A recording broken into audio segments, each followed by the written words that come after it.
주께서 나를 잊으셨다 하였거니와 여인이 어찌 그 젖먹는 자식을 잊겠으며 자기 태어서 난 아들을 긍휼히 여기지 않겠느냐. 그들은 혹시 잊을지라도 나는 너를 잊지 아니할 것이라. 내가 너를 내 손바닥에 새겼고 너의 성벽이 항상 내 앞에 있나니 내 자녀들은 빨리 걸으며 너를 헐며 너를 황폐하게 하던 자들은 너를 떠나가리라. 내 눈을 들어 사방을 보라. 그들이 다 모여 내게로 오느니라. 나 여호와가 이르노라. 내가 나의 삶으로 맹세하노니 내가 반드시 그 모든 무리를 장식처럼 몸에 차며 그것을 띠기를 신부처럼 할 것이라.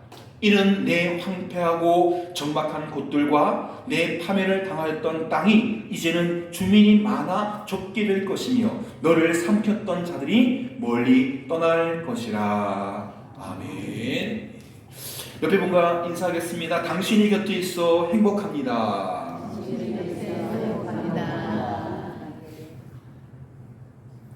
죄송한데 요즘에 저는 딱 두 사람만 보여요. 게다가 일찍 오신 분 김구자 성도님하고 우리 양천본 성도님. 정말 한 분이랑 안 오시면 다 오신 것 같고 두 분 오시면 다 오신 것 같고 게다가 오늘도 이삼희 집사님 자녀분들이 휴가차 오셨다는 말씀을 들었습니다.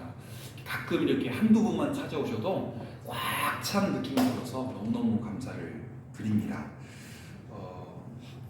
다른 줄에 앉아 계신 특별히 우리 김금자 성도님, 양청모 성도님 그리고 요 줄에 앉아 계신 우리 이삼영 집사님 옆에 앉아 계신 우리 이삼영 집사님 자녀분들 축복하시면서 인사하겠습니다. 당신이 곁에 있어 행복합니다. 할렐루야. 장모사님 또 떨어져 일부러 늘 앉던 자리에 앉으시네요. 오늘 같은 날은 같이 앉으시면 더 좋았을 텐데. 주님께 더 큰 행복의 고백 올려드리겠습니다. 주님이 내 안에 계셔 더 행복합니다. 주님이 내 안에 계셔 더 행복합니다. 할렐루야. 정말 죄송한데요. 여러분 제가 지난 수, 목, 금, 토 뭐 한지 아시죠?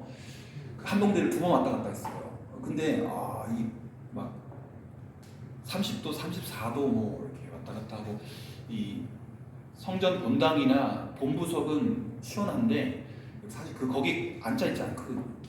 왔다 갔다 하면서 아이들 돌보고 뭐 또 청년들 격려하는데 올해 유난히 덥지 않아요?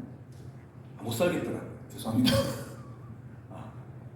집도 막 뜨끈뜨끈하고 또 그 와중에 신방하니 다 우리 여러분들 뭐 에어컨 있지만 그 장식품이고 다 창문 활짝 열어놓고 가장 하나만 딱 걸쳐 입으시고 선풍기도 오고 계시더라고요. 무지무지 덥지만 그러나 하나님의 은혜로 시원한 여름을 보내시기를 바랍니다. 네. 공동체 성경 읽기를 하시는 분은 아시겠지만 지금 거의 이제 내일이면 이사야서 끝나요. 그래도 이사야서가 끝나는데 이사야서의 말씀을 가지고 설교를 해야겠다 싶어서 오늘은 작심하고 이사야서 49장의 말씀을 골랐습니다. 사실 그 6월달까지는 제가 그 은혜 설교를 공부했잖아요. 은혜 설교 강사님이 주신 그 본문으로 설교를 했어요. 그리고 심지어 다른 선배님들이 쓰신 그 설교 원고에다가 그거를 제가 제 마음대로 그리고 우리 들을 여러분들을 생각하면서 빼고 넣고를 했습니다. 그런데 이제 다 끝났기 때문에 이제 제가 본문을 골라서 말씀을 전하는데 그 이사야서 공동체 성경 읽기 할 때 1장부터 39장까지 그리고 40장부터 66장까지 그 이사야서의 그 계열을 2번 보셨죠. 보통은 한 번인데 여러분 이사야서에는요 2가지 주제가 있습니다. 따라하십시오. 심판. 그리고 회복. 다시 한번 심판. 회복. 여러분 심판의 말을 들으면 어떨까요? 너 죽는다. 너희 나라 망한다. 어떠세요? 한국 내일 모레 망한다. 북한이 쳐들어와가지고 기분 나쁘죠? 안 믿고 싶죠? 그런데 심판받아서 잿더미가 된 그 나라에 오늘 본문의 말씀 보면 사방에서 사람들이 모여올 것이다. 적막하고 황폐하고 파멸당했던 땅에 사람들이 많아서 좁아서 간척을 하고 산을 헐고 그렇게 그곳에서 풍족하게 살 것이다. 회복될 것이다. 또 부흥될 것이다. 심판의 말씀은 굉장히 따갑지만 그 이후에 회복의 말씀은 그 심판의 말씀이 아프고 따가운 만큼 기쁘고 감사하고 행복한 것입니다. 하나님을 떠나서 우상을 숭배하고 하나님을 향한 믿음을 버리고 범죄하면 뭘 받겠습니까? 당연히 심판받죠. 주일임에도 불구하고 주일을 모르고 이 바닷가에서 텐트 치고 바다에서 노는 사람들 지금은 행복하죠. 지금은 즐겁죠.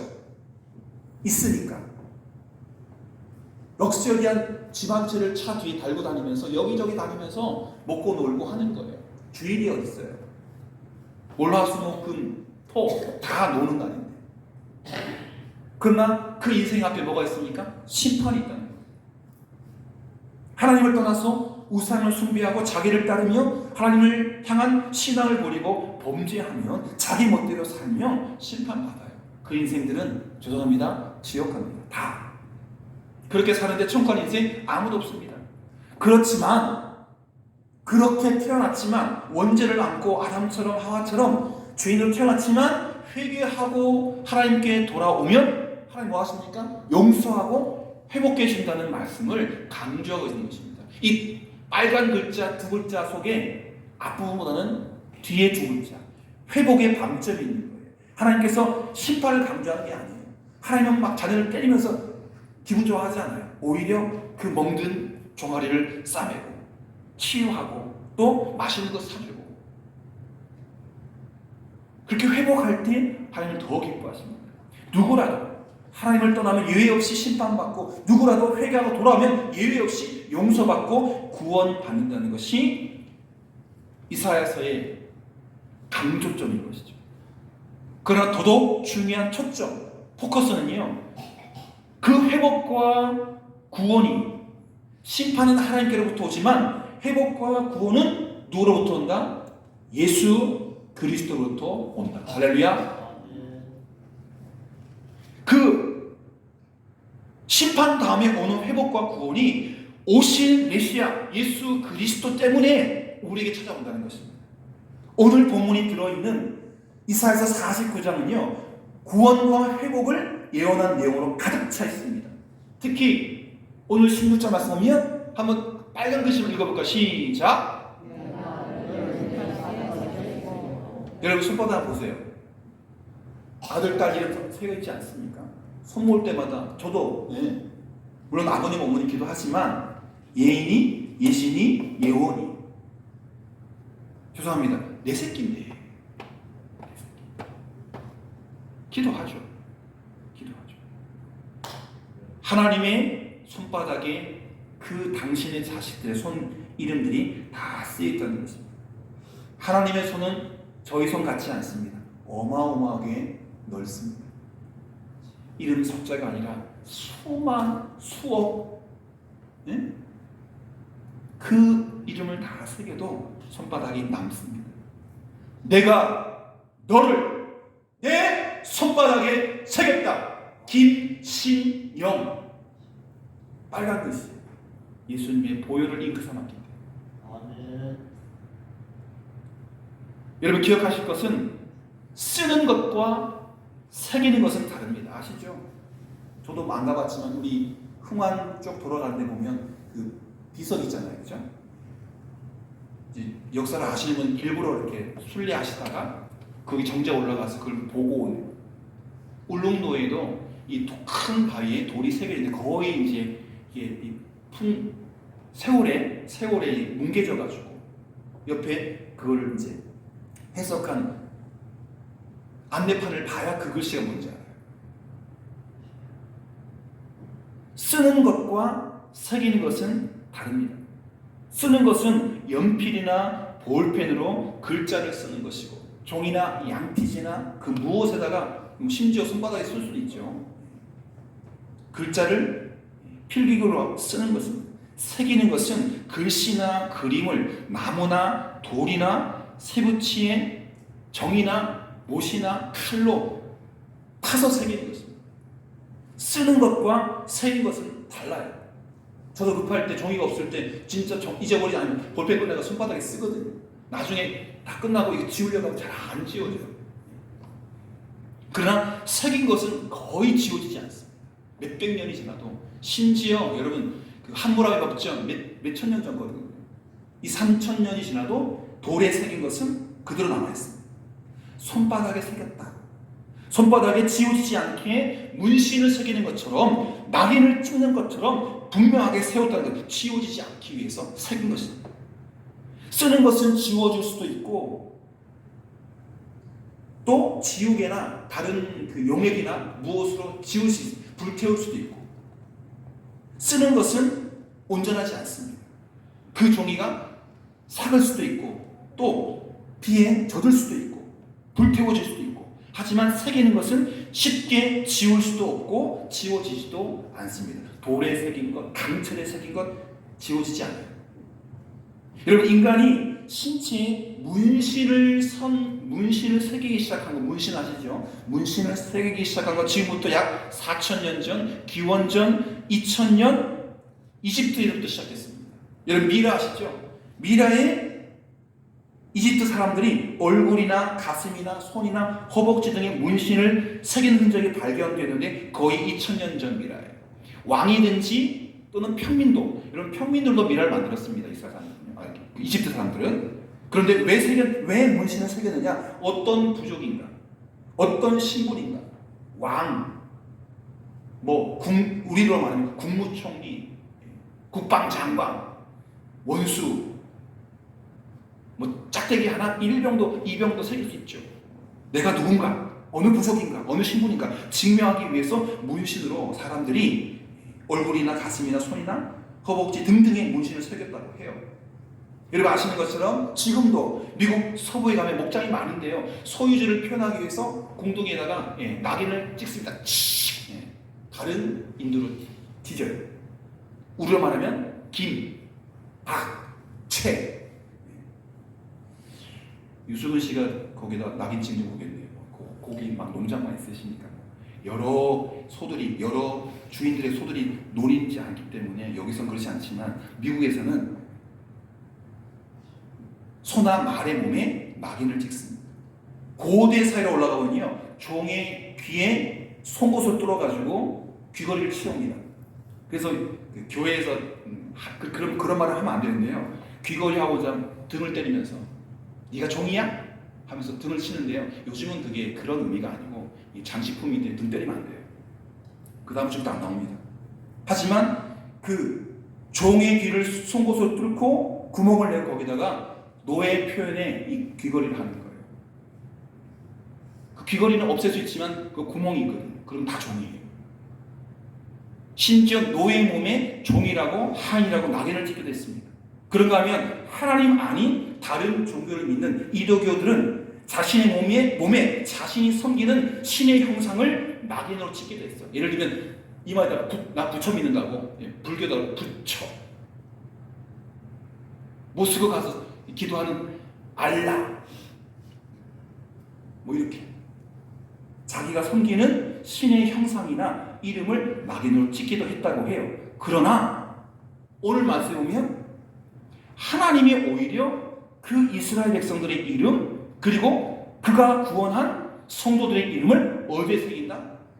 신의 이름을 인간의 몸에 새긴 게 아니라 하나님, 신이 사람들의 이름을 새긴다는 거예요. 얼마나 큰 은혜입니까? 우리는 영적으로 이스라엘 백성들이죠. 우리는 한국 사람이에요. 그러나 영적으로 다 아브라함의 후예, 예수님과는 형제. 그러면 여러 장기가 있는데 여러 쓸데가 있는데 왜 하필이면 하나님은 왜 손바닥에 이름을 새겼을까요? 왜 손바닥? 하나님의 소유이기 때문에. 손바닥에 새긴 것은 하나님의 소유 증명서와 같습니다. 죄송하지만 저는 무엇인가 가져오지 않았는데 딱 하나 가진 거 있고 차. 아직도 매달 할부금을 내겠지만 제 이름으로 된 건 딱 하나 차밖에 없어요. 어느 집이 자기 집이면 집 문서가 있잖아요. 차 소유를 일으키는 증명서가 있잖아요. 손바닥에 새긴 것은 그 사람이 하나님의 것이라고 하는 소유 증명서와 같은 것입니다. 이사야서 43장 1절에 보면 야곱아 너를 창조하신 여호와께서 지금 말씀하시느니라. 이스라엘아 너를 지으신 이가 지금 말씀하시느니라. 너는 두려워하지 마라. 내가 너를 구속하였고 내가 너를 지명하여 불러나니 너는 누구 것이다? 내 것이다. 너는 내 거야. 네 하나님 거야. 내가 내 게 아니에요. 나는 누구 거예요? 하나님 거예요. 아멘. 왜 이스라엘 백성들이 하나님의 소유가 분명하지 않습니까? 하나님이 지으셨기 때문이고 하나님께서 구원하셨기 때문입니다. 하나님의 소유라는 사실은 지울 수도 없고 없앨 수도 없습니다. 이사야서 49장 5절에 보면 빨간 글씨 나를 그의 종으로 지으셨다. 제가 지난 주일날 오후 6시에 우리 아이들은 시험대 가 있고 제가 한동대 그 채플실 가가지고 여러 스태프들 앞에 우리는 하나님의 종입니다. 열심히 수고하시고 칭찬받고 보상받으려 하지 마세요.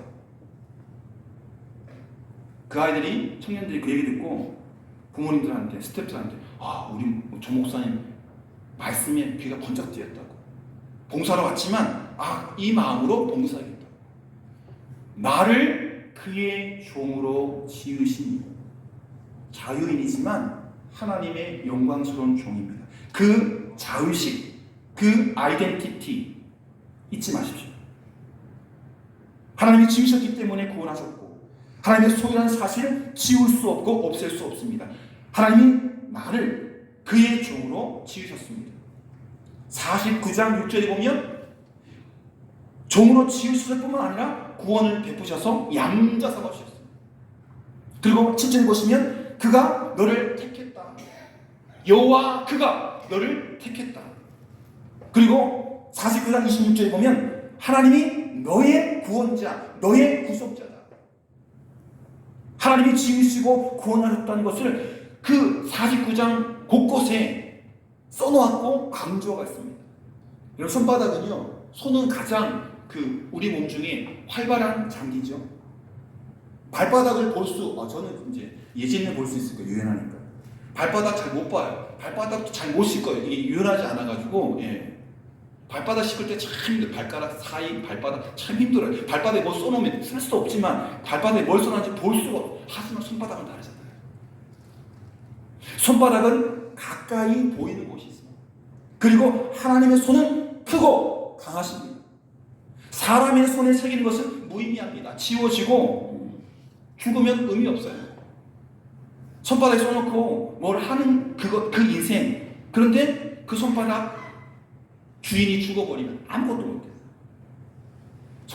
사람의 손바닥에 새기는 것은 의미가 없습니다. 쉽게 지워지고 그 사람이 죽으면 그 손바닥 자체도 썩어버리게 돼요. 그러나 하나님의 손은 다릅니다. 하나님의 손은 강한 손입니다. 하나님의 손은 영원히 없어지지 않는 손입니다. 여러분 공동체 성경에 이렇게 하면 이미지가 나오잖아요. 하나님의 이미지는 없어요. 주로 손으로. 예수님이 여러 가지 십자가, 양, 많은 것으로 표현할 수 있지만 하나님은 표현하면 안 돼요, 사실. 하나님 그게 아니거든요. 예수님 십자가 아니잖아요. 하나님은 손으로 많이 표현해요. 하늘에서 내려오는 그 손. 하나님의 손은 강한 손, 하나님의 손은 영원한 손. 하나님의 손이 닿지 않는 것이 없는. 우리는 저도 팔이 길지만 그래봤자 1m 80이에요. 하나님은 지구만이 아니라 온 우주. 그리고 우리가 기억 못하는 저 시작점부터 우리가 알지 못하는 저 종말의 시간까지 다 품을 수 있는. 하나님의 손은 우리 손과 다릅니다. 에스라서 7장 28절에 보면 내 하나님 여호와의 손이 나의 위에 있으므로 내가 힘을 얻었다. 할렐루야. 여러분 예를 들면 권투 지금 알리가 살아계신가 죽으셨나요? 알리가 권투 헤비급 챔피언 내가 아버지라면 그 아이가 누굴 겁내겠어요? 놀이터에서 한번 맞고 왔어. 아빠 제 손 봐줘. 물론 때리면 안 되겠지만 아빠 이 세계 챔피언, 권투 챔피언 손을 붙잡고 나올 때 얼마나 사람이 힘세고 싸움 잘하는 아빠를 붙잡고 나와도 의기양양한데 모든 걸 다 할 수 있는 하나님을 붙잡고 나올 때 우리의 마음 뭐가 겁납니까? 뭐가 두렵습니까? 에스라가 이스라엘 민족과 유다를 다스릴 때에 하나님의 손이 함께 주셨기 때문에 강했던 것입니다. 내 하나님 여호와의 손이 내 위에 있으므로 내가 힘을 얻었고 개혁들을 할 수 있었다. 그리고 시편 139편 10절에 보시면 다윗이 말하기를 거기서도 주의 손이 나를 인도하시며 주의 오른손이 나를 붙드시리이다. 다윗이 말한 거기는 앞구절에 있는데요. 하늘, 바다 끝, 이 세상 어디든지라는 것입니다. 내가 어디 있어?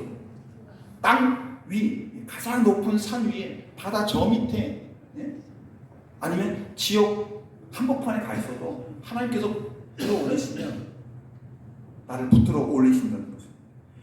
시간과 공간을 초월하여 언제 어디서나 우리와 함께 계신다는 놀라운 선언인 것입니다. 인도하시고 지켜주신다는 약속입니다. 그리고 베드로전서 5장 6절에 보시면 하나님의 능한 손 아래에서 겸손하라. 때가 되면 너희를 높이시리라. 하나님의 능력이었습니다. 우리와 함께 있다는 것 잊지 마십니다. 그 능하신, 못할 것이 없는 그 능하신 손에 내 이름이 새겼다는 사실 어떻게 이해하고 어떻게 받아들여야 합니까? 하나님은 하나님의 소유를 버리거나 포기하지 않습니다. 그렇잖아요. 내 집, 내 차 포기합니까? 시간이 많이 지나가서 삼손의 이야기는 넘기고 삼손의 이야기가 있는데 하나님의 손바닥에 이름이 새겨진 사람들이 누리는 특권이 있습니다. 첫 번째, 잊지 않으십니다. 따라하시죠. 시작. 잊지 않으십니다. 잊지 않기 위해 손바닥에 썼어요. 거기다가 그냥 쓴 게 아니라 새겼어요. 살에 피가 나고. 본문 15절 보시면 나는 너를 잊지 않을 거다. 엄마가 혹시 너를 잊을지 몰라. 요즘 아시죠? 태어났는데 아이가 학교 안 와. 보니까 태어나자마자 그 태어날 집에 가서 바로 죽여버렸어. 그런 말이 많잖아요. 여러 가지 어려움이 있겠죠. 엄마도 자식을 못 키워서 버리거나 입양 보관하거나 심지어 자기 자식인데 불구하고 죽여요. 참 안타까운 일이죠. 그러나 하나님은 우리에게 이렇게 말씀하십니다. 나는 너를 절대로 잊지 않는다. 잊지 않기 위해서 손바닥에 새겼는데 어떻게 잊겠습니까? 어떻게 해서 그 사람을 구원시켰냐?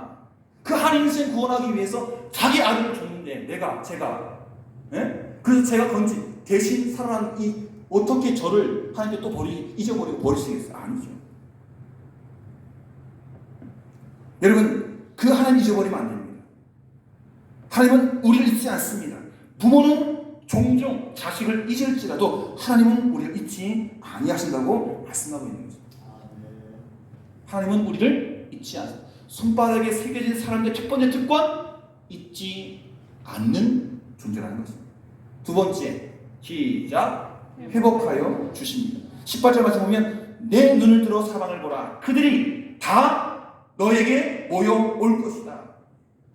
황폐한 땅, 전쟁으로 다 포로로 다 끌려갔던 그 텅텅 비어있는 그 땅에 많은 사람들이 돌아올 것이다. 19절 파멸을 당했던 땅이 이제는 주민이 많아 좁아지게 될 것이고 너를 삼켰던 자들이 멀리 떠날 것이다. 대적은 떠나고 그 텅텅 비었던 땅이 좁아질 정도로 많은 주민들이 이주에 오고 또 출생을 하고 이스라엘 백성들이 바벨론 포로 생활을 끝내고 돌아온다는 것이고 폐허가 되고 황폐했던 그 황무지였던 땅들의 회복이 그리고 회복이 되고 괴롭히던 적들은 다 한 길로 왔다가 천길로 만길로 도망갈 것이다.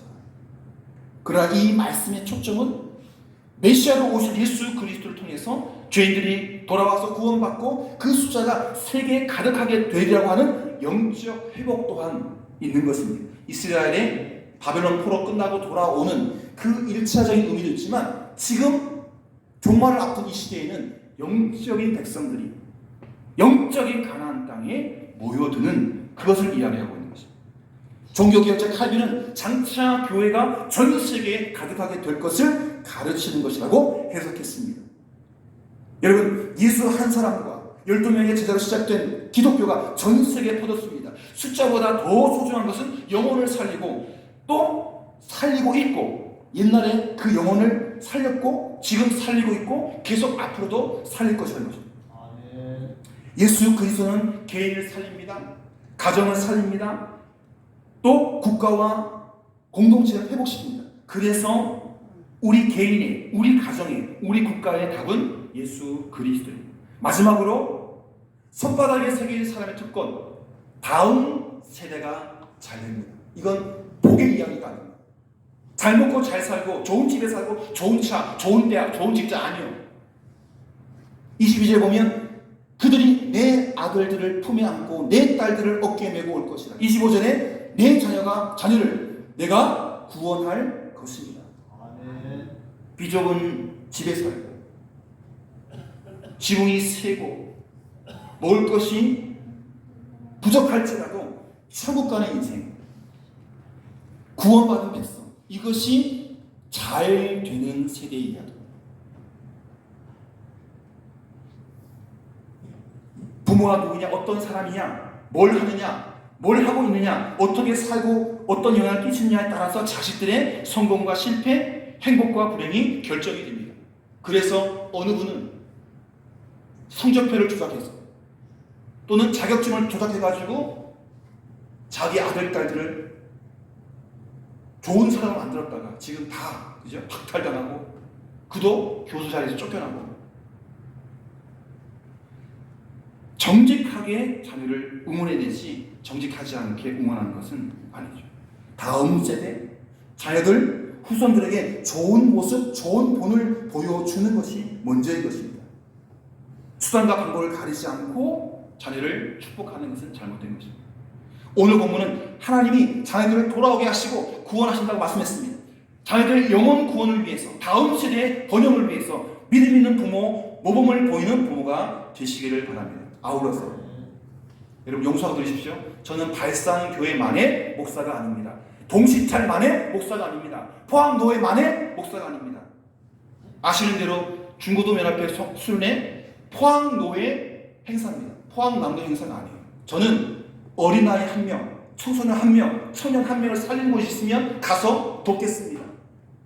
여러분 기도를 힘입어. 하나님이 왜 손바닥에 새기고 그 사람을 지탱하느냐? 창조하셨기 때문이고 구원하셨기 때문이고 그리고 하나님의 것이기 때문입니다. 다시 이사야서 43장 1절, 내가 너를 창조했다. 내가 너를 구원했다. 내가 너의 이름을 불렀다. 그래서 너는 내 것이다. 이것 때문에 하나님은 우리를 손바닥에 새기시고 정말 스토커처럼 우리를 집착하는 거예요. 죄의 길에 빠져. 내가 너를 손바닥에 새겼다는 말씀이 나와 무슨 관련이 있을까? 연관이 있을까? 저는 이렇게 이해했습니다. 김 목사야, 너는 내 것이야. 내가 너를 불렀고 구원했고 종으로 만들었어. 너는 내 것이니까 내 마음대로, 내 뜻대로, 네 고집대로 살면 안 돼. 내 손바닥을 볼 때마다 네 이름이 떠오르고 네 얼굴이 떠오르고 내 모습이 떠오른다. 그럼 너를 내가 어떻게 너를 잊을 수 있겠고 모른 척 할 수 있겠냐? 걱정하지 마. 내가 너를 지키고 보호하고 함께 줄 것이야 라고 저는 해석했습니다. 그리고 이렇게 주님께 답해드렸습니다. 주님 맞습니다. 저는 제 것이 아닙니다. 제 뜻대로 못합니다. 제 마음대로 못합니다. 그렇게 하지 않겠습니다. 그렇게 하면 안 됩니다. 주님, 제 이름을 주님의 손바닥에서 지우지 말아 주세요. 주님 손바닥에서 제 이름을 지우시면 저는 끝납니다. 영원히 주님의 손바닥에 새긴 이름이 되겠습니다. 여러분, 마지막 결론 맺기 위해서 구약의 성경 가운데 두 구절을 말씀드리겠습니다. 여호수아서 1장 5절입니다. 내가 너를 떠나지 아니하며 버리지 아니하리라. 모세가 유언절했던, 이제 힘차게 이스라엘 끌고 갈 여호수아에게 주신 그 말씀 여러분 새기시기 바랍니다. 두 번째, 이사야서 41장 9절. 너는 나의 종이라. 내가 너를 택하고 싫어하여 버리지 아니하였다. 떠나지 않는다, 버리지 않는다, 싫어하지 않는다는 것입니다. 왜? 하나님의 것이기 때문입니다. 하나님이 손바닥에 새기시고 관리 감독하시고 축복하시고 인도하시는 존재이기 때문입니다. 자, 이제 결론 5가지 고백을 할 것입니다. 눈 크게 뜨시고 큰 입술로 고백하겠습니다. 1 하면 쭉 읽어보세요. 시작. 하나님은 다시 정신이 없네요. 시간이 설교 길어가지고 1 한 번만 더 1 하나님은 창조주이시다. 2 나의 구원이시다. 3 나는 하나님의 소유이다. 4 내 이름은 하나님의 손바닥에 새겨져 있습니다. 마지막 4번 크게 읽고 마치겠습니다. 시작. 내 이름은 하나님의 손바닥에 새겨져 있습니다. 할렐루야.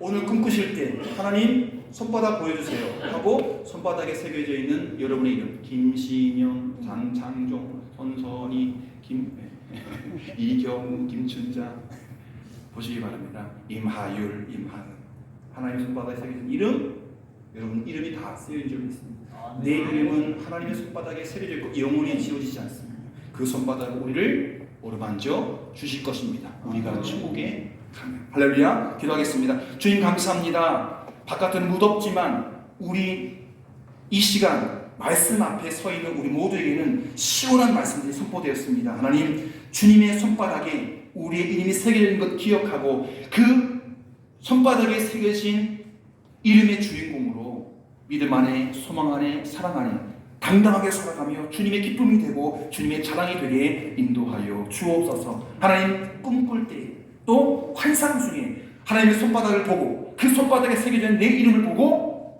용기 얻게 하시고 새로운 믿음을 살아갈 수 있도록 은혜 더하여 주옵소서. 예수님의 이름으로 기도드립니다. 아멘.